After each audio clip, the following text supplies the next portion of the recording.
Direct বলতে হবে ব্যাপারটা তুই আসোস। সবাই কি টুপুকে হাত রেখে বলতে পারবেন ইকবালকে সহযোগিতা করবেন? নো।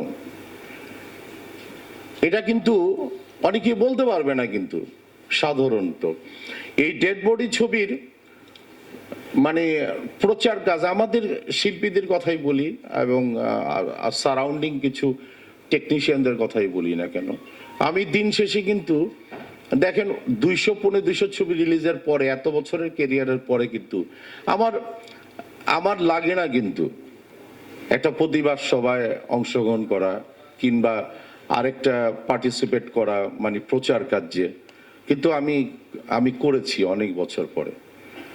কারণ আমি জানি যে ইকবাল একটার পর একটা ছবি বানাবে, তাকে যতই আঘাত করা হোক না কেন সে কিন্তু ইস্পাতের মতো হবে কিন্তু।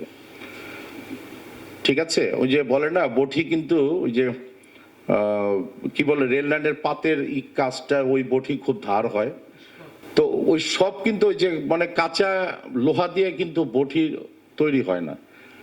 তো আমরা সেটাই অপেক্ষা করব, কারণ এই সিনেপ্লেক্সের কিছু নামধারী মানুষ যারা চাচ্ছে না যে এই চলচ্চিত্রের এই দুর্যোগ টাইমে যে ধ্বংস করে দেয়া, সেই মানুষকে চিহ্নিত করতে হবে এবং তাদের মুখোশ উন্মোচন করে দিতে হবে। ডাইরেক্ট বলতে হবে ব্যাপারটা তুই আসোস, তুই এটার সাথে জড়িত, তুই এটার সাথে জড়িত, তুই এটার সাথে জড়িত। না হলে কিন্তু কখনোই কিন্তু হবে না। আমাদের অনেক কিছুই প্রবলেম হয়, আমরা কিন্তু এড়ায় চলে যাই, কাব্যিক ভাবে নাম বলি না, অমুক বলি না, তমুক বলি না, কিন্তু এটাকে প্রতিবাদ করতে হবে। কিন্তু এই যে একটা যে ষড়যন্ত্রের কথাটা বলা হচ্ছে, প্রতিটা ছবি একটু বলেন তো, আমার ভাগ্নে আমাকে বলল যে মামা ডেড বডিটা দেখবো, অনেকদিন পর একটা ছবি আপনার মুক্তি পেয়েছে, তো বলেন তো সিনেপ্লেক্সে কয়টা শো, কি বিষয়, আমরা তো নিজেই জানি না। এটা খুবই একটা মানে পরিতাপের বিষয় যে তারা আমাদেরকে শোই দেয় না। পার্টিকুলার আপনারা মনে করেন না সিনেপ্লেক্সের কিন্তু কোনো দোষ নেই, মুষ্টিমেয় কিছু মানুষের দোষ। সেই মুষ্টিমেয় মানুষরা কিন্তু ওখানে কিন্তু ডমিনেট করছে। সেই মানুষগুলির চেহারাটা একদম পরিষ্কার করে দেন, দেখবেন যে সব ক্লিয়ার, স্বচ্ছ কাচের মতো হবে।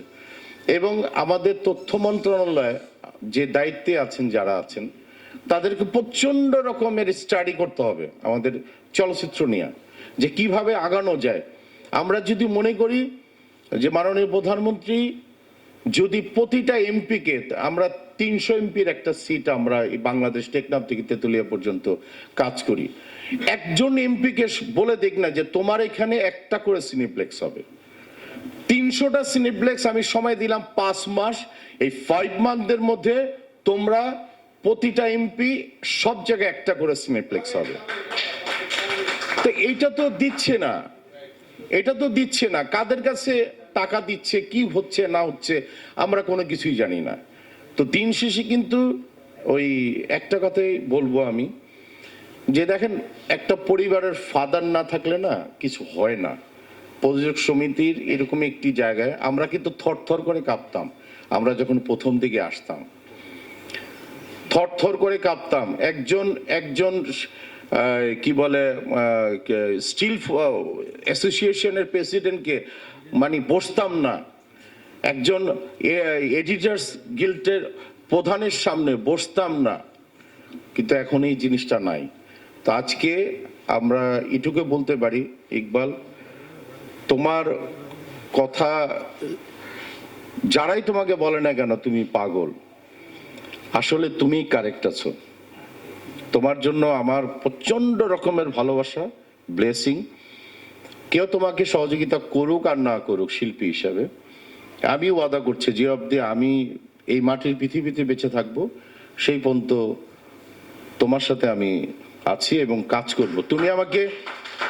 তুমি আমাকে ছবিতে নিলেই যে তোমার কাজ করব, ইট ইজ নট। তোমার সাথে আমি সবসময় থাকবো। তোমার সাথে যেদিন থেকে তুমি ফিল করবা যে তোমার সাথে আমার মনে হবে যে তোমার ছবিতে কাজ করা মানেই যে আমাকে তুমি ফিরে পাবা, সেদিন থেকে তুমি আমাকে নিবা না। নেওয়া ছাড়া আমি প্রমাণ করে দিব যে আমি আজকে যে কথাটা বললাম এই কথাটার সূত্র। আর অসম্ভব রকমের দরকার হচ্ছে, মিয়া ভাই আপনার কাছে আমার একটা অনুরোধ, প্রচন্ড শ্রদ্ধা করি, সম্মান করি, বন্ধুবর এবং খুব কাছের মানুষ আলম সহ, একটু কষ্ট করেন এবং যে হয় না যে কষ্টটা পাচ্ছেন আপনি, এই কষ্টটাকে একদম চাপা কষ্ট, এটা তো আমিও পেয়ে আসছি বিগত দিনে।